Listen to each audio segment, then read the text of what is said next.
Next up, I want to show demonstration 7, introducing the flow filter redirect function. Assume we are currently assessing another location, but looking at the traffic from the client, we see that there is a 100 milliseconds latency in auto speed. In this state, stress is being applied due to the extremely slow operation.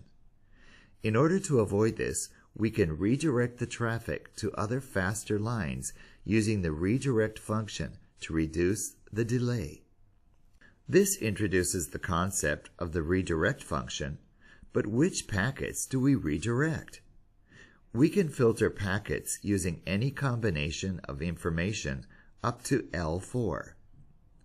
The redirect function delivers data to the destination via waypoints that can be created by issuing a command from the controller to route traffic via an external device.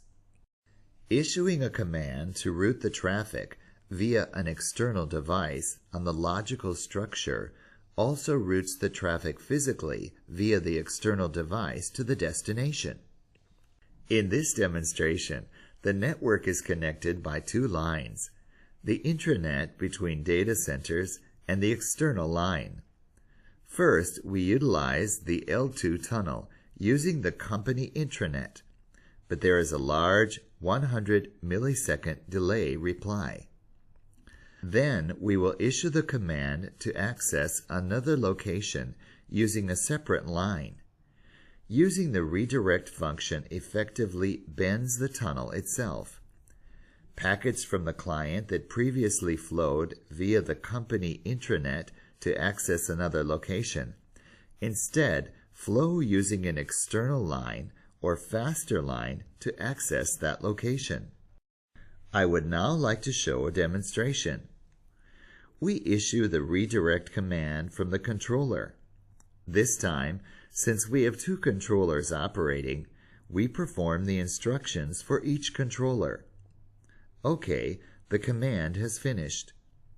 Now, we can see that the speed became faster, as the delay for the client was 100 milliseconds is now 10 milliseconds.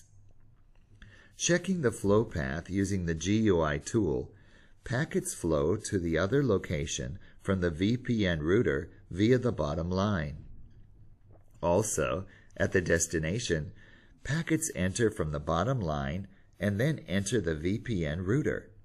And finally, the packets reach the client and web server. That concludes today's demonstrations.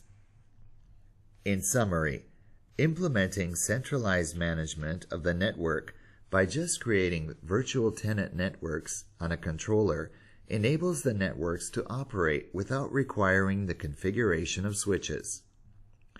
Scalability allows us to create flexible networks, physically and logically, and to expand networks without affecting the existing communications.